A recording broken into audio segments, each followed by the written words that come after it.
धाकड़ खबर बेखौफसुमा बेबाक अंदाज। धाकड़ खबर के न्यूज़ रूम से मैं आपके साथ हूं अकरम रईस खान। जैसा कि आप लोग जानते हैं, आज उत्तर प्रदेश के 16 जिलों की 59 विधानसभा सीटों पर तीसरे चरण के तहत मतदान हो रहा है। आज ही पंजाब में 117 विधानसभा सीटों पर मतदान हो रहा है, यानी आज उत्तर प्रदेश में जहां तीसरे चरण का मतदान पूरा होगा, वहीं पंजाब में पूरी सीटों पर एक ही चरण में मतदान हो जाएगा।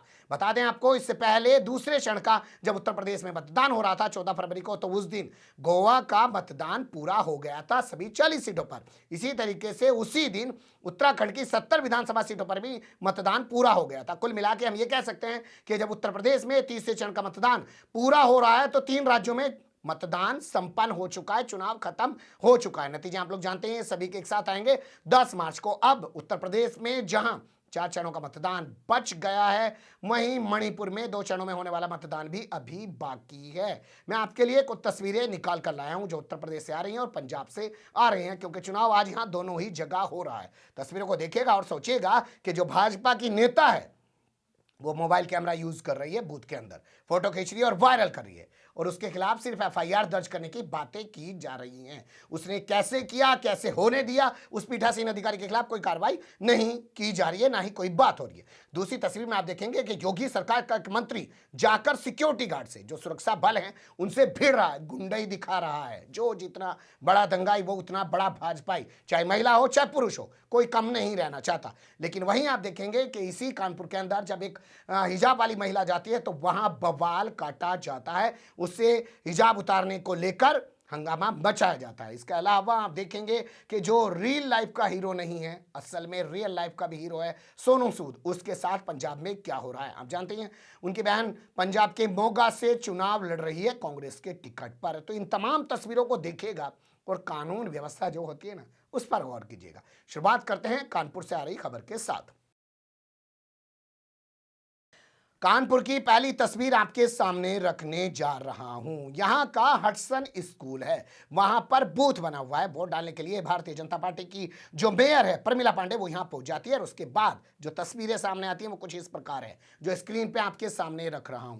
वोट डाल रही हैं, दिखा रही हैं कि भारतीय जनता पार्टी को वोट दे रही हूं, और तस्वीरें वायरल हो रही हैं। बाद में सफाई दे रही हैं कि ना जी, मुझे तो पता ही नहीं किसने फोटो खींच ली, किसने फोटो वायरल कर ली। बताइए कितनी भोली हैं। इनको तो मेयर की सीट पे रहना भी नहीं चाहिए। क्या पता कौन इनसे कब कैसा प्रस्ताव पास करवा दे, कहां दस्तखत करवा दे। अगर वाकई में इतनी भोली हैं तो इनको फौरन इनकी सीट से भी हटा देना चाहिए। लेकिन यहाँ का डीएम ट्वीट कर रहा है सिर्फ कि ये मामला प्रकाश में आने के बाद सुसंगत धाराओं में इनके खिलाफ मुकदमा दर्ज किया जा रहा है। सवाल यहाँ ये पैदा होता है कि वो पीठासीन अधिकारी उस बूथ पर तैनात सिक्योरिटी गार्ड क्या कर रहे थे। आखिर मोबाइल कैसे अंदर चला गया, और अगर मोबाइल अंदर नहीं गया और कैमरा गया है तो कैमरा भी अंदर नहीं जा सकता है। ये हुआ तो कैसे हुआ, ये गोपनीयता जो भंग हुई है, इसको लेकर पीठासीन अधिकारी और वहां पे जो सुरक्षा बल तैनात है, क्या उनके खिलाफ भी कोई एक्शन लिया जाएगा, और क्या सिर्फ मुकदमा लिखकर छोड़ दिया जाएगा, और ये क्या करने दिया जा रहा है ताकि जाए दिखाए, देखो हम ये कर सकते हैं, भाजपा का राज है, आज हमें कोई रोक नहीं सकता। क्या ये पुलिस प्रशासन या पूरे चुनाव आयोग को उसकी औकात बताने की कोशिश नहीं की जा रही है इन भाजपाइयों के जरिए से? क्या इस मामले को इस तरीके से नहीं देखा जाना चाहिए? अब इससे भी बड़ी गुंडाई की तस्वीर आपको दिखा देते हैं। यह तस्वीर भी इत्तेफाक से कानपुर से ही सामने आई है। जरौली विधानसभा सीट है, यहां से भारतीय जनता पार्टी के मंत्री हैं, जानते ही हैं आप, जिनका नाम है सतीश महाना। वो लड़ रहे हैं सिक्योरिटी फोर्सेस से। वो वीडियो भी देख लीजिए। हमारे कोई कार्रवाई नहीं कर रहे, तुम खुद कर रहे हो। अरे भाई सब लोग ना घुसो ना, कोई भी नहीं दे रहा, पूछ लो क्या, चुपचाप शांति से करना। आप चलो, अरे ऊंचा मत बोलो यार, नहीं हमारे एरिया में देखो तुम्हारे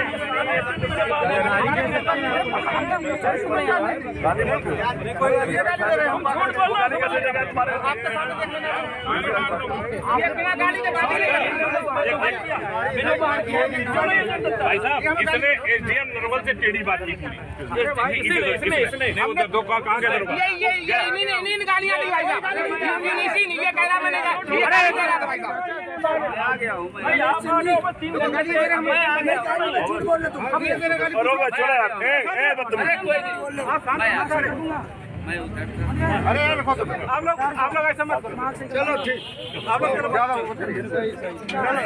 आप गाली मत दो। चलो दिमाग खराब ना, अरे हम है ना यहाँ, हम आ गए ना। अरे हम है ना, चलो यार, हम है ना।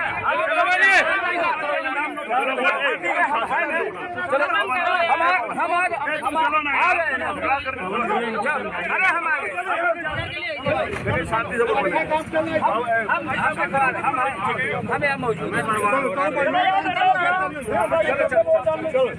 देखा आपने किस तरीके की बातें हो रही हैं, और इस पूरे मामले को लेकर अभी तक हमारे सामने डीएम का कोई ट्वीट भी नहीं आ पाया है। जगह जगह भाजपाई दूसरे चरण के बाद इस गुंडई पर उतारू हो गए, क्योंकि जैसे ही आपको याद होगा पहले चरण का मतदान हुआ तो सुरेश राणा जो थाना भवन, शामली जिले की थाना भवन सीट से विधायक है, योगी सरकार का गन्ना विकास मंत्री है, कहने लगा 44 सीटों पे दोबारा मतदान करा दो। अबे भैया तू कैसा मंत्री है जो अपने ही आदित्यनाथ योगी की कानूनी व्यवस्था पे सवाल उठा रहा है।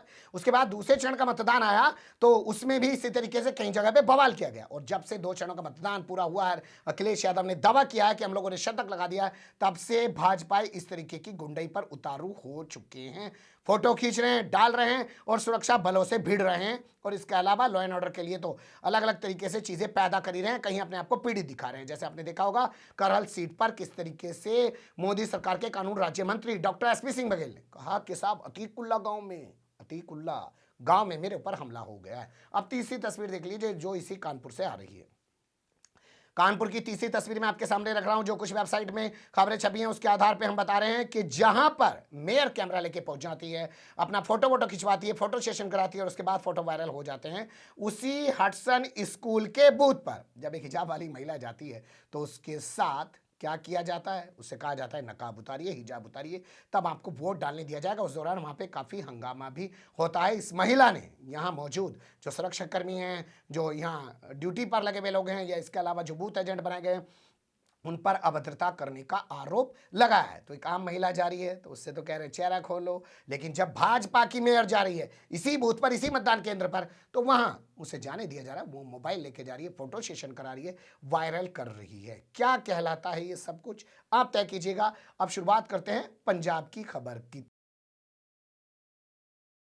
तो जैसा कि आपको पता है, या मैंने भी आपके सामने जिक्र किया है, पंजाब के मोगा से सोनू सूद की बहन मालविका सूद चुनाव लड़ रही हैं कांग्रेस के टिकट पर। उनका पूरा प्रचार प्रसार का जिम्मा खुद सोनू सूद ने संभाल रखा था। तो आज मतदान का दिन है, वो तो कैसे पीछे रहते। उन्होंने घर से निकलने की कोशिश की, बूथ पर जाने की कोशिश की। बताया जा रहा है कि वो बूथ में अनाधिकृत रूप से घुस रहे थे, उनकी गाड़ी की तलाशी ली गई, उनको उनके घर में नजरबंद कर दिया गया। कहा गया कि जब तक मतदान होगा वो बूथ से बाहर नहीं निकलेंगे। उनकी गाड़ी को जब्त कर दिया गया। उनके हवाले से जो खबर ANI और तमाम न्यूज चैनल्स में जारी की जा रही है, वो कह रहे हैं कि जो अकाली दल का प्रत्याशी है वो लोगों को पैसे बांट रहा है, उनके वोट खरीद रहा है। उन्होंने लोगों से अपील की है कि डरे नहीं और ना ही पैसा लें, और ईमानदारी से अपने वोट का प्रयोग करें।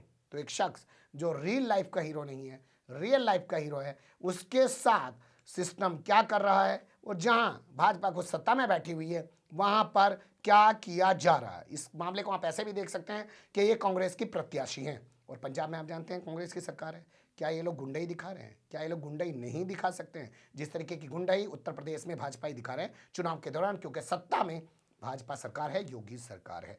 कुछ तस्वीरें उभर रही थी, आपके सामने रख दी। अच्छी बुरी जो भी लोग, ये कमेंट्स के रूप में आप लोग अपनी राय दे सकते हैं। खबर को लाइक कर सकते हैं, चैनल को सब्सक्राइब कर सकते हैं, ज़्यादा से ज़्यादा हमारी खबरों को शेयर कर सकते हैं। फिर ऐसे ही किसी सुलगते हुए या उलझते मुद्दे लेकर मैं आपके सामने हूँगा हाजिर। फिलहाल अभी मुझे दें इजाज़त।